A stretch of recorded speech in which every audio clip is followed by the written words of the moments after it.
today I am here in Chino, California, continuing another video of my new sequel videos called E8. If you don't know what E8 is FranciscoAmaya in Trucking HELP. What I do is like I go to different cities to help owner operators to fix their problems with the trucks. So you can save money, save time and everything knowing what's the problem with your truck. If you want to know how to contact me, you can go to Instagram and look for FranciscoAmaya YouTube, and there you can find me. Make sure to follow me, very important. And then you can send me a message. You can send me a message, and by doing that, I will get back to you. If I don't respond right away, just don't worry, I will get to you. The thing is, like, I have too many messages to respond at the same time. So if I don't respond within 1 week, you can send me another one, and that's how everything gonna go. Don't worry, I'm gonna get back to you. Probably, yeah, the next truck is gonna be you. So just keep yourself in touch with me. So the reason why I'm here is because I have this short nose DD13 engine with a 10-speed transmission that is having problems specifically with the transmission. But for more of that, I have the owner right here with me. What's your name? Alberto Orozco. Nice to meet you. With Alberto's Trucking. Alberto's Trucking, free tacos, see? Okay. You were telling me about some kind of problem with the transmission. Can you tell me what it is? Yeah, I've been having trouble with the transmission on 4th gear. Pops out of 4th and 9th when I'm heavy loaded. Sometimes max at 70,000, 80,000 pounds. I got to start at 2nd, run my gears from 2nd, 3rd, 4th, and then pops out. But on the lightweight, I just start at 5 and just move my way up. But mainly the problem is on 4th and 9th. That's not a very common problem, but it is a common problem, we can call it. It cannot be classified as a problem because it usually happens over time as a wear and tear of the transmission. But do you buy this truck new or used? It was used, bought it used. Yes, yeah. So that's the thing. I mean, like, because you buy it used, you don't know how the previous ownership was. No. So usually what happens is because the gears, the high gears, like from 4 to 5, and the other high gears to change the range from 7 to 6, those are the ones that suffer more damage because it's where you use the splitter, right? Yeah. To select the low range to the high range. Yeah. So most of the people confuses to that and gets that down faster or doesn't do it right or something, you know, and that's when it grinds. And especially what he is having, specifically what he's having is like synchronizer failure. Yeah. So the synchronizers are the metal pieces that connect to the gears, and that gear has teeth inside to engage the synchronizer. So when the synchronizer engages, the gear stays on because of the size, the type of the way the synchronizer is flat, so the synchronizer like matches to the surface. When it grinds for long periods of time, like when someone is misusing the gear, yeah. it grinds like so every time it grinds, it takes a piece of that synchronizer.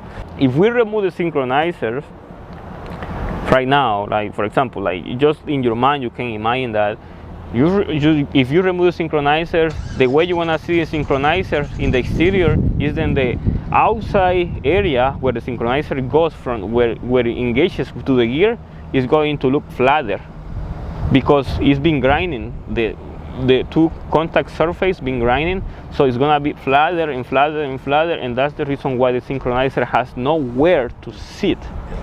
And then it happens, then the transmission slips. I mean, like, the gear comes out with no warning at all. Yeah. You feel then it is just like pump, right? It makes a noise or something. The way to fix those problems is to remove the transmission and take it apart and replace the synchronizers. But the thing is, like, it is not just to replace the synchronizer when you remove the transmission. When you remove the transmission, you have to take apart everything, the bearings, everything has to be out. Yeah. You cannot reuse those pieces. You have to put all that new because you cannot reuse any of that. So basically it's like you are rebuilding the transmission, because it is not so easy as it looks like, right? Replacing the synchronizer. It will be easy if we can just like remove the synchronizer and put it back, but we cannot do that. We have to take the transmission apart completely just to replace the synchronizer, then it's bad. Sure. But at the same time, when you're doing that, you have to replace the other synchronizers, because they're gonna get bad. If you're doing that, why not? Because if you go to a place to rebuild transmission, usually they just repair whatever is bad. Okay, if the one synchronizer is bad, they're gonna replace the synchronizer and then it's bad. But if the other ones are okay, they're just gonna leave it like that, even when they are like 50%. Because you know, if you have to know your truck very well, if you are the only one that drives the truck very well, you know how to apply the gear, RPMs, and everything, right? So the gear doesn't grind, or it grinds just that tiny bit, just to make you feel that the gear going on, right? But when you don't know the truck, it happens then every single gear, and then when it goes in, it actually like, I mean, it jumps, because it's like force. The gear goes like with so much, I mean, you are forcing the gear. It's not sliding, it is not like floating. The gear is not floating at all. It is just like, you know, you are making that gear to go by force, and that's when that happens. Probably the previous owner, the previous driver of this truck, probably was a beginner, or was someone that didn't care, and that's when these problems happens. That's pretty much the explanation on what is going on with your truck. Do you have any other questions about that? No, but that's what Ian Fuller told me. I mean, Fontana, the freightliner, told me that was, you know, driver error. That's why they wouldn't warranty it. Yes. Before, I mean, I cannot say it's a driver error completely, but it is a driver error. So I cannot blame everything on everybody, but yes, sometimes drivers don't pay attention. And I believe it. Yeah, and that causes owners. If it's not their truck, why would they? Yes, that's right. That's what you say. Sometimes they don't care about it. Probably they do care, but they don't know. So I've been seeing drivers doing stuff that they don't supposed to do, and they just like pretend they didn't do it. They just leave, and they just leave everything the way it was. Oh no, I didn't know. I just leave it, and they don't care. I mean, they just keep themselves saying that that's not their fault. And that's not the way it is. If you are a driver, if you are someone that is planning to get a license, a CDL, something, or anything in between, don't take responsibilities about actions, you know, because it is not about who is the responsible. It is about you learning about your mistakes.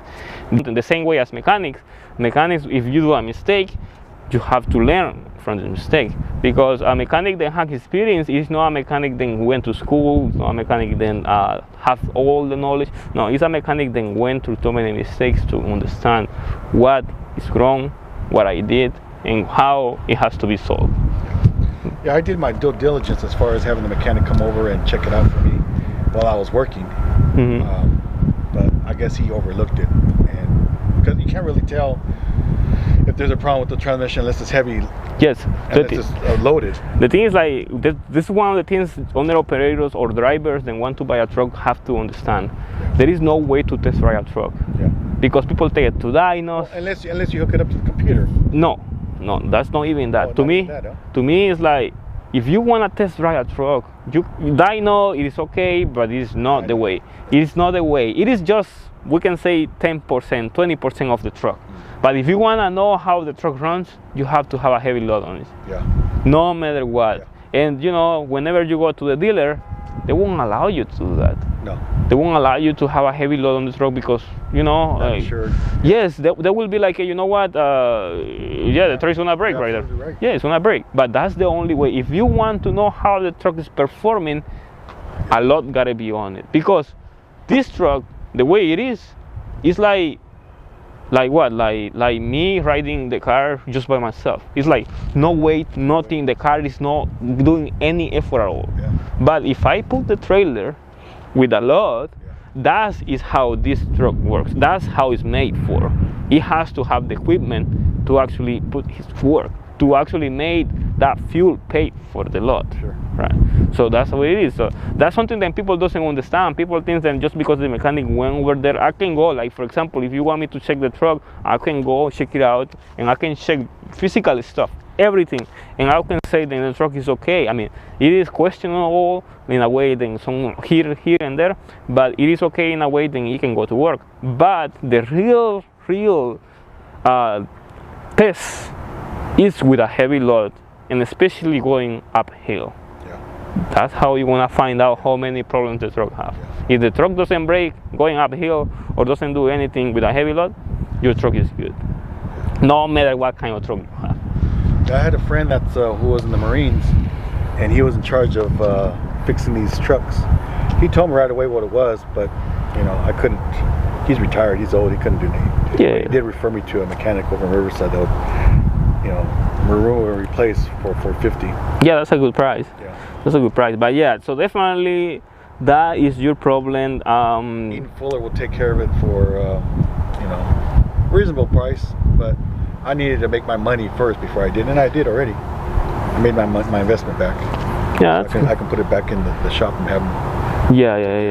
Yeah, you also make sure to get the good transmission and everything. I've been working this damn thing since May last year. Yeah, because the way it is. Because the transmission, especially on that, the thing is like you have to know how to work it out. Yeah. I mean, yeah, stay off it. I mean, that's the good thing about manual transmissions. That's what I like about manual transmissions. You know the problem, you just jump it. Yeah. And after it's automatic. Automatic, you're done. You're done. That's it. Right. That's why I recommend you to buy manual transmissions. I mean, I know how hard it is to drive a manual. I myself, I only prefer manual cars because I know the benefits of the manual transmission. But it takes time. The manual is always the best because no matter what problem you get with manual transmission, you can come over here no matter how far it is. If you have emission problems, there is a ways. You can check my videos. I have multiple videos on how to bring trucks from everywhere to California or from wherever you're going with emission problem, but with manual transmission. If you have automatic transmission, you're done. That's it, nothing to do. Because automatic transmission, it is not the transmission itself. The transmission uses sensors to actually work with the engine, because the engine RPM works with the transmission, because the engine RPM has to match the transmission RPM. No, I've drove automatics. Yeah, you can feel. I thought I was God on wheels.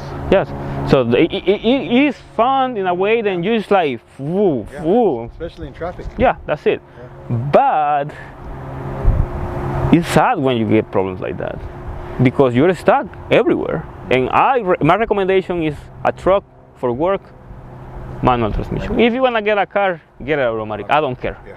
But if you want to work, just get the less electronic possible. Yeah. That's why people prefer the old classics. I was doing a video about classic truck today, and yeah, that's the thing. I mean, because people prefer something like that peterbilt over there, because that is something that everybody can fix easily, and that's something that doesn't have that many electronics, and it's easy to put together. It's easy to like make it work. And with more electronics you get, more problems you're gonna have. Yeah, so that's my recommendation. If you get another truck, don't buy automatic. No. Don't buy automatic. I mean, I know manufacturers are pushing automatics, but no.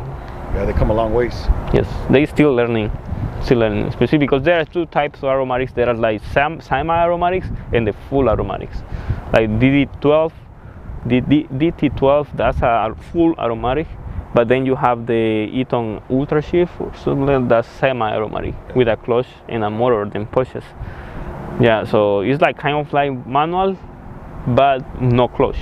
In the past, it used to be manual transmission, no clutch, with automatic transmission with clutch, yeah, and manual transmission with motor and no clutch too.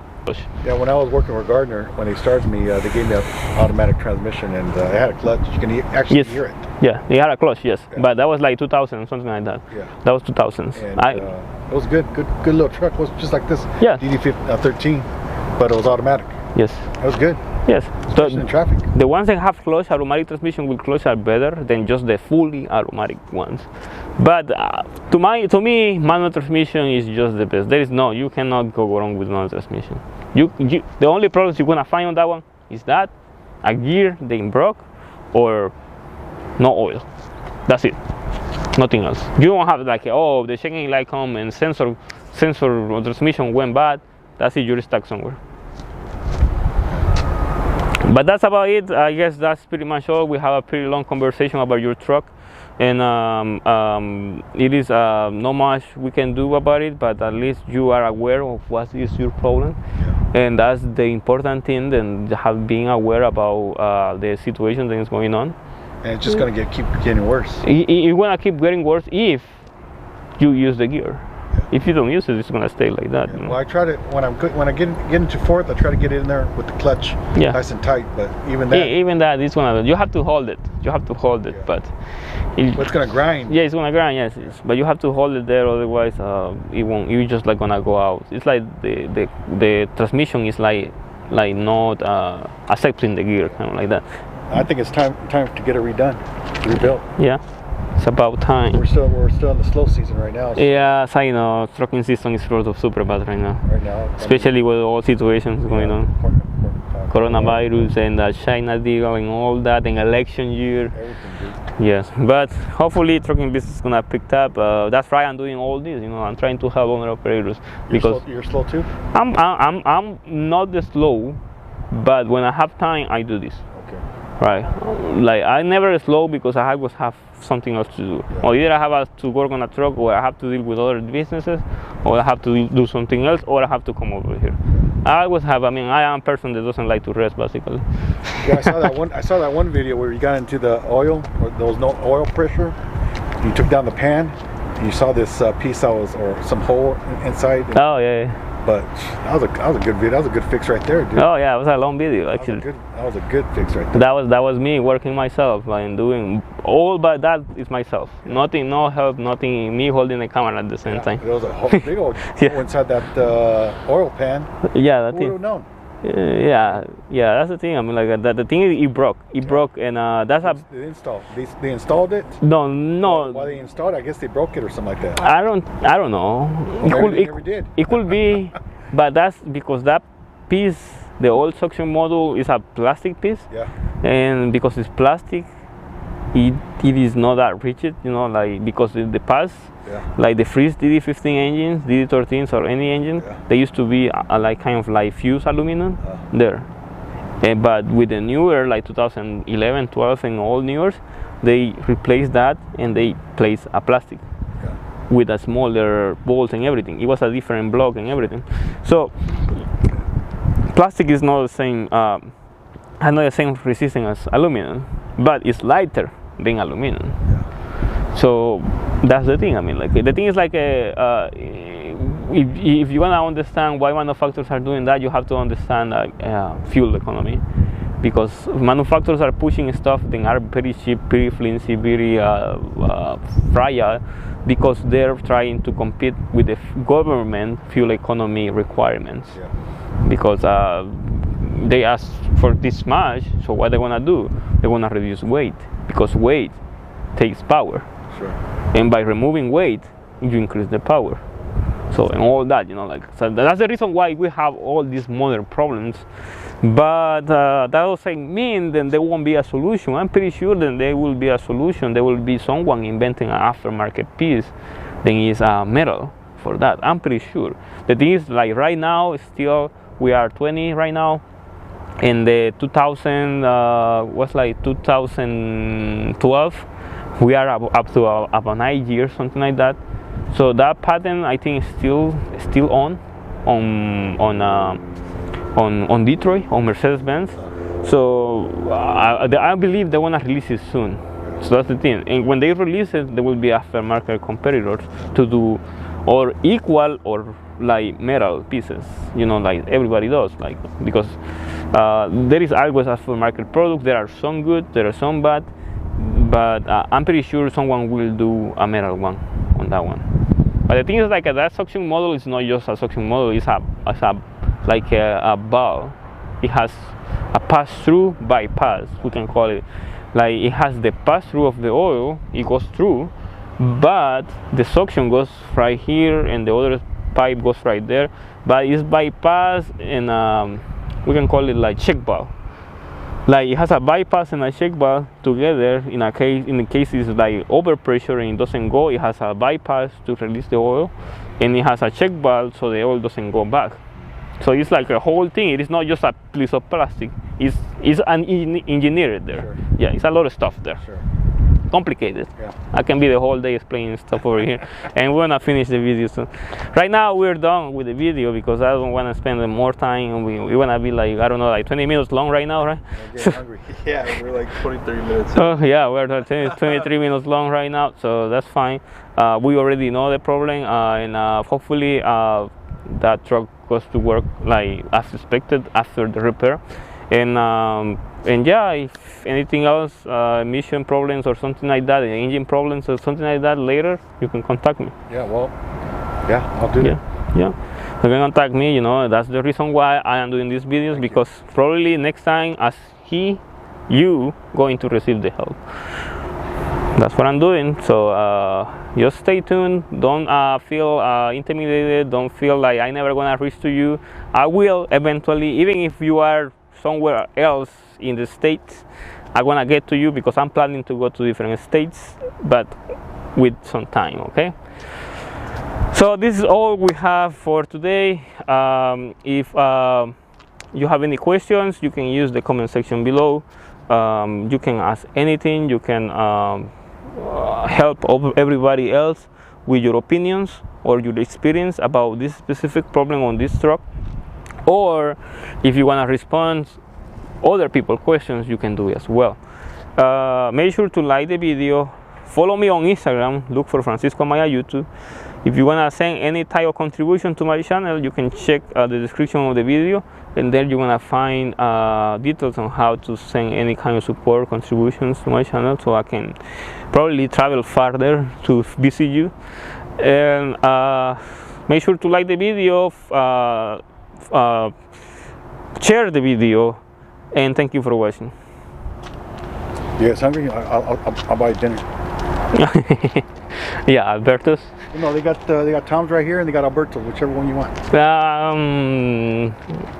I just ate, like, yeah, we ate pizza before we got here. Okay. Yeah, but if I don't feel like hungry. Are you hungry? What free tacos? I ate pizza. You remember you got? Trying to eat again, bro? It's almost dinner time. What time did you eat? I ate at 7, something like that. 7 in the morning? No, 7 at 9. No, what time did you eat already? Your pizza?